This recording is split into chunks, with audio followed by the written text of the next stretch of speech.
ಆಡಿಸಮ್ಮ ರತ್ನದಂತ ಮಾತುಗಳನ್ನೇ ಆಡಿಸಮ್ಮ ಒಳ್ಳೆ ರಾಗ ಭಾವ ಭಕ್ತಿ ತುಂಬಿ ಆಡಿಸಮ್ಮ ಎಂತ ಅಂದ ಎಂತ ಚಂದ ಶಾರದಮ್ಮ ನಿನ್ನ ನೋಡಲೆರಡು ಕಣ್ಣು ನನಗೆ ಸಾಲದಮ್ಮ ಅಲ್ಲಿ ಓಡೋ ಮನಸ್ಸು ನನ್ನದಮ್ಮ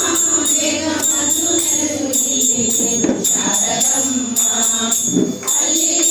ಓಡೋ ಮನಸ್ಸು ನನ್ನದಮ್ಮ ಬೇಗ ಬಂದು ನೆಲೆಸು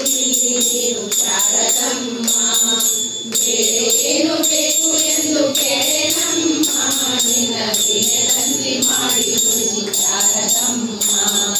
ಬೇರೆ ಏನು ಬೇಕು ಎಂದು ಕೇಳೆನಮ್ಮ ನಿನ್ನ ವೀಣೆ ತಂದಿ ಮಾಡಿ ನುಡಿಸು ಶಾರದಮ್ಮ ಎಂತ ಅಂದ ಎಂತ ಚಂದ ಶಾರದಮ್ಮ ನಿನ್ನ ನೋಡಲೆರಡು ಕಣ್ಣು ನನಗೆ